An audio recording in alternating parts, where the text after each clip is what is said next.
Hey guys, today I'm gonna show you how to repair a vintage foot pump recharge pneumatic. So this is an airgun made in the Philippines. This is a .22 caliber airgun. This is made up of brass material and steel. The barrel is on top, the tank is on the middle, and at the bottom this is where you charge using the foot pump. This airgun is leaking, so I have to remove the pin. I have to remove the seal on the tank. It has two valves. The one is on the where you pump. The other one is when you fired the airgun. The valve inlet was very simple. It's made up of a rubber and a brush. You can actually use a tire from a truck or from any thick rubber just to fix it. On the firing pin, we actually use an engineering plastic. Rubber will work as well, but the fire was not that strong compared to engineering plastic or an ordinary plastic. As you can see, no matter how I pump, it didn't stop some of the air that is needed or compressed air needed. So I have to remove all the components. This is the pump mechanism. So the one you see is made up of cow leather. That is a seal used to compress the air while you pump it. Inside of this, you can see there is a cylindrical rubber that seals the air so it won't leak. But unfortunately, this one is very old and worn out, so I have to replace it with a new one. But first, I have to clean it because there were lots of dirt. This piston bulb has a spring like 2 to 3 inches. As you pump, the air is going through with this mechanism and close momentarily. From 80 to 100 pump, I think it would be enough. Approximately, it is stored like 1,000 to 2,000 psi, and you can shot it, I think, 8 to 10 shots, but it depends. I was removing the cross pin so that I can remove the cylindrical rubber from the cylinder or from the tank because it's worn out. It has leaking as well. On my teenage year, I have this kind of air gun, and my father taught me how to fix it. So it's very simple actually. This particular foot pump pre-charged pneumatic air gun is actually far better than a CO2 one because it uses a compressed air, so it was not affected by the weather. Even it's hot or cold, and the charge was good. I think the CO2 air gun can fill only about 800 to not even 1,000 psi, but this one can go up to 2,000 psi, which is far stronger. After removing the seal, I'm gonna go ahead and clean the tank and replace it with a new one. I use a cylindrical rubber. This is the seal that compress air. So I have to remove this one because it was leaking, so it can charge well. I'm using a 10mm socket. It was stuck a little bit because of the moisture. So when you have this kind of air gun, you have to do a regular maintenance so it won't stuck. This is a new leather seal. It's only about $2 or something. And this one is a cylindrical rubber tank seal. And on top is a steel with a cross pin.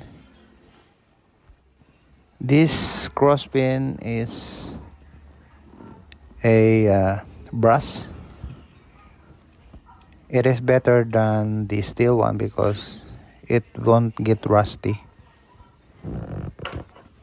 The number one enemy of this is the moisture, because as we know it, the humidity in the Philippines was high, like 80% or something. I put a good amount of grease on the leather seal before I fit it. This is the piston for inlet. The piston on the other end for the outlet was made out of engineering plastic.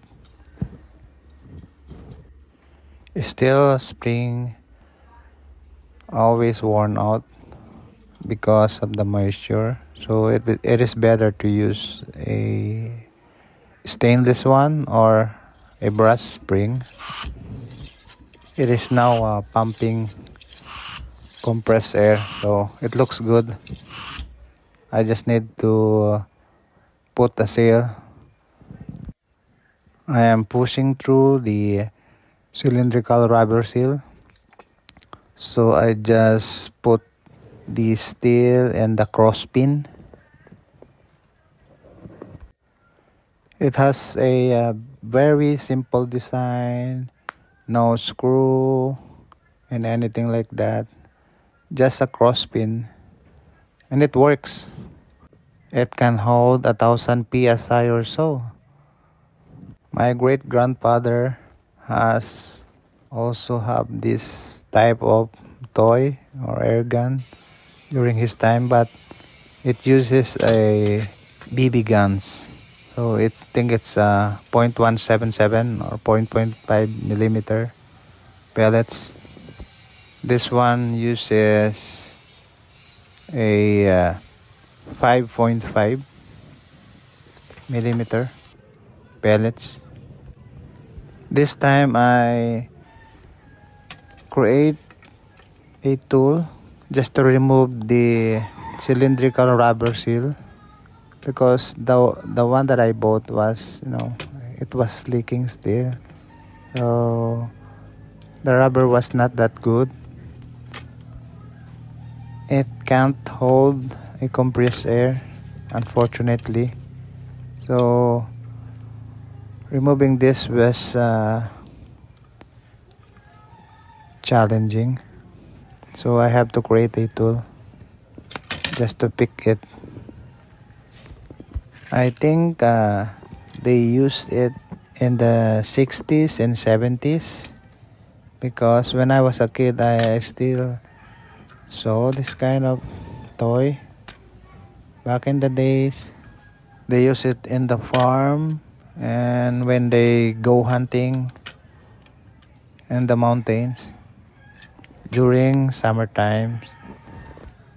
I bought this toy during my teenage years because we have a rice field during that time, and there were lots of pesky bird that is eating the rice. I scared them away most of the time. They were actually small birds, some kind of a munia. scale bisted munya. The scarecrow wouldn't work with this kind of pisky bird. So I use this instead. I use it as well to pick some mango fruit. Just shoot onto the branch and it will fall. I have to clean this so that I can replace with the new one. The new one was a very good material and it's brand new. I used an alcohol and a bit of a WD-40 just to clean and remove some residue from the old cylindrical rubber seal. After cleaning with a paper towel, I make sure it was cleaned and no more dirt inside.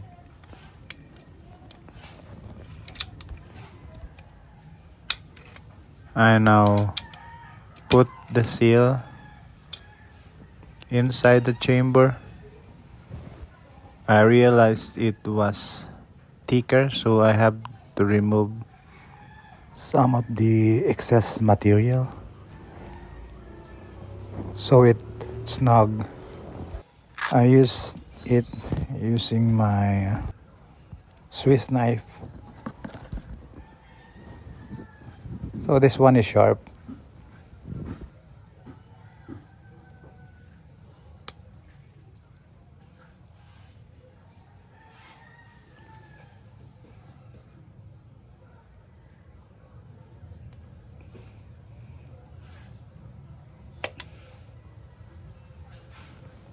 We no longer need the thick cylindrical rubber because it is hard to fit, and also it will be harder to remove during the maintenance. So I think this one is enough to hold the compressed air. Then I use a sandpaper to smoothen the surface so it won't leak. And I think that's enough. It fits really well. So this time I have to refit the rubber piston for the inlet. Then after that, the one that I did, the rubber seal. So it didn't use an O-ring because on the olden days no O-ring was available in the market. That is why it used a rubber seal. I should be careful on doing this by inserting it a little by little because there was a hole for the cross pin. That is why I was very careful doing that. And as you can see, it was a snug fit on the tank.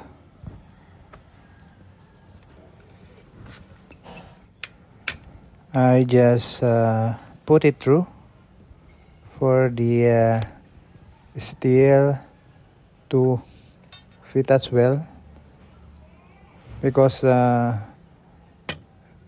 there was a steel that was used for the screw that holds the air gun. This part a steel material that is used to hold the whole air gun. So there is a cross pin inserted in that. The cross pin that used during that time is a brass cross pin, because it was better than the steel one. It wouldn't rust at all. I hammered little by little until it fits on the material. I tested it and it works very well. So I think I can load it with a compressed air now. As I pump the air gun, I can feel the pressure on the tank, so there was no leak. It's a good sign, and it can be used again. I pump it several times to verify if it's working, and it does, fortunately, so it can be used again. It do holds the compressed air. This one is really good. It's very ancient, not very modern. They use it in the 60s, 70s, and the 80s. To make sure it can hold, so I pump a little more. I think it's just 60s or 70 pumps. And now I assemble the butt. This is a kind of very simple design, but it works well.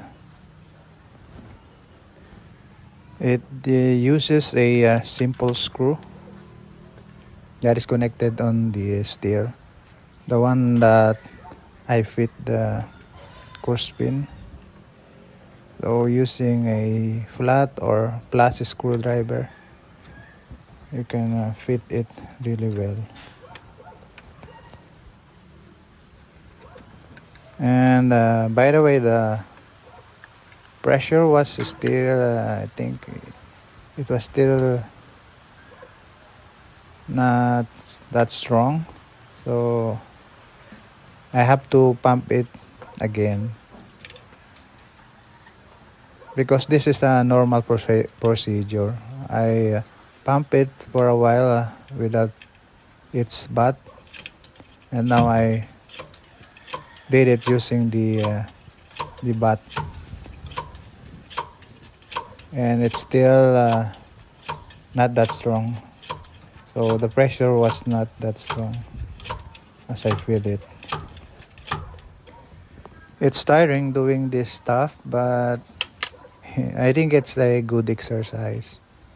So nowadays the PCP was using a hand pump and some electrical pump, and that can hold also a pressure same as the scuba diving tank, like 200 bar or 3000 psi. Time for testing. So I have this a 5.5 and 4.5 pellets, so I use the 5.5 or a .22 caliber. The air gun was loaded and cocked and ready to fire. So let's get it on. Come on. And as I expected, it works. It works fine. Thank you for watching, guys.